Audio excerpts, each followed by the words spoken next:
Bonjour. Alors regardez, Rabbi Yosef, je vais vous donner, écoutez bien cette réponse, elle est magnifique. C'est-à-dire, je répète le sujet.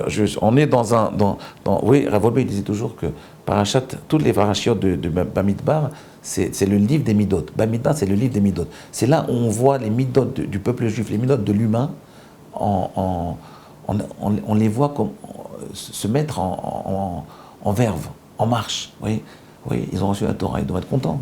Mais non, ils sont jaloux, ils sont un peu suspicieux, ils ont envie d'avoir des femmes, ils craquent les types. Et on nous dit l'origine de tout, toutes ces fautes-là, la faute des explorateurs, comme ça Rabbi Yochanan nous dit, la faute des explorateurs, la jalousie de Korach, le fait d'être entraîné, de ne pas avoir de libre arbitre, le fait de pouvoir être attiré par Bilam, par les femmes de Balak, l'idolâtrie, toutes ces fautes, elles proviennent d'un seul principe, parce qu'au moment où ils ont quitté le Sinaï, ils sont partis en courant, comme un enfant qui quitte l'école.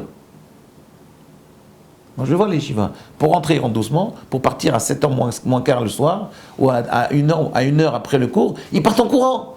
Ils vont manger en courant. Ils n'ont pas très faim. Ils ont faim peut-être, mais c'est pas possible. Mais pourquoi ils partent en courant? Pourquoi à chaque fois qu'on étudie la Torah, ils partent en courant?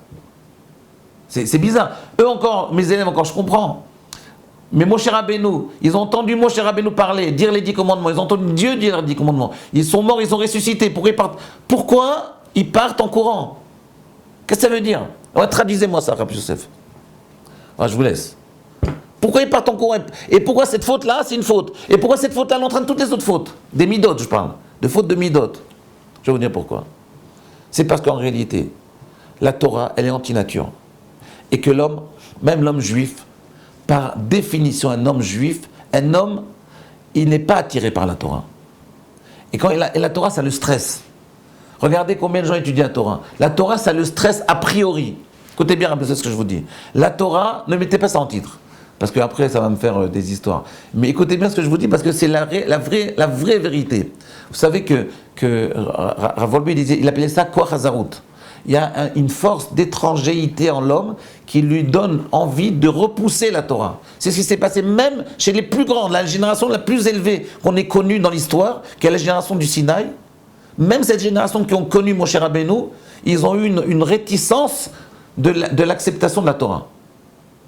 Pourquoi c'est comme ça? Parce que l'homme, il est matériel. La nature humaine, elle est matérialiste. Et donc la nature humaine, du fait qu'elle est matérialiste, elle repousse a priori la Torah.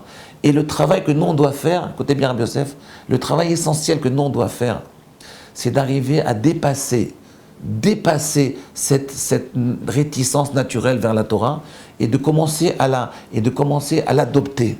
Il faut le faire d'une façon intelligente. Si on le fait d'une façon trop puissante, trop forte, ça crée une réaction inverse. Ça crée une frustration. Il faut y aller doucement. Il faut y aller dans le plaisir, dans la hana. Il faut y aller dans le kiff. Il faut étudier la Torah avec plaisir.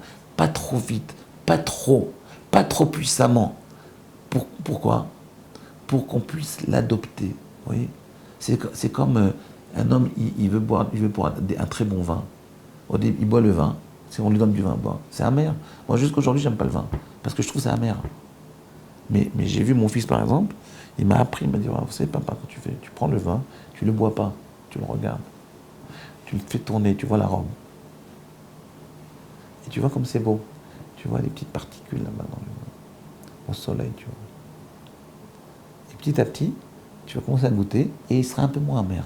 Et au bout d'un moment, tu vas sentir un goût de framboise, de fraise, de mangue, de terre. Et tu vas commencer à sentir la beauté, la profondeur du goût du vin. Mais ça se fait pas tout de suite. Les choses qui ont de la valeur, on ne peut pas les apprécier tout de suite. Si on les apprécie tout de suite, alors ça vaut rien. C'est bidon, c'est superficiel. Comprenez, Rabbi Yosef? C'est superficiel. C'est ce qu'il me disait toujours à Volbe. Il disait, quand vous sortez d'un cours, vous êtes impressionné. C'est qu'en réalité, ce cours, il est superficiel. Un vrai cours, il doit vous laisser réfléchir. Il doit vous laisser pantois, kex. Je n'ai pas vraiment bien compris. Et la tête, elle continue, le cerveau, il continue à réfléchir après. Ça, c'est un vrai cours. Ça, c'est un bon cours. À demain.